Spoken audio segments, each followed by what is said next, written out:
প্রেমে পড়ার সাহস কি সবার থাকে, নাকি কিছু প্রেম সময় আর ইতিহাসের স্রোতে ভেসে যায়? সমরেশ মজুমদারের কালবেলা কেবল একটি উপন্যাস নয়, এটি ৭০-এর দশকের সেই তারুণ্যের এক দগদগে খোদ আর ভালোবাসার এক মহাকাব্য, যেখানে প্রেম আছে, সংগ্রাম আছে, আছে হারিয়ে যাওয়ার ভয়ও। অনিমেষ, আমার ভয় করে। এই যে পৃথিবীটা আমাদের চারপাশ থেকে গুটিয়ে আসছে, আমরা কি তবে হারিয়ে যাব?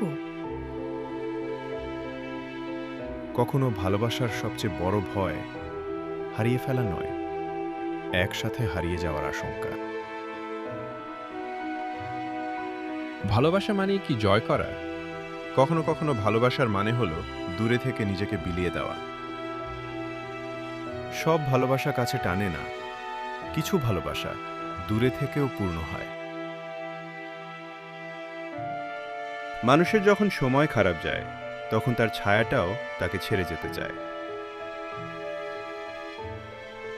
খারাপ সময় মানুষকে একা করে দেয়, তবু সেই সময়ই মানুষকে সবচেয়ে বেশি শক্ত হতে শেখায়। সবাই বলে কালবেলা খুব কঠিন, কিন্তু যারা লড়াই করতে জানে তাদের কাছে কালবেলাও এক নতুন সকাল। অন্ধকার যত গভীরই হোক, লড়াই করার মানুষ নতুন ভোর খুঁজে নেয়।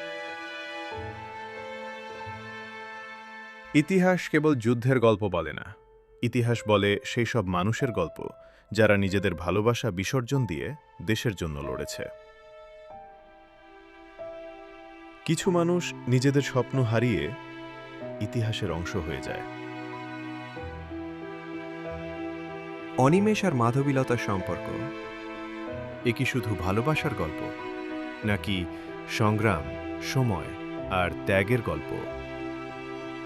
এই সম্পর্কের জটিলতায় আপনি কি নিজেকে খুঁজে পান? আপনার প্রিয় মুহূর্ত কোনটি? কমেন্টে জানান।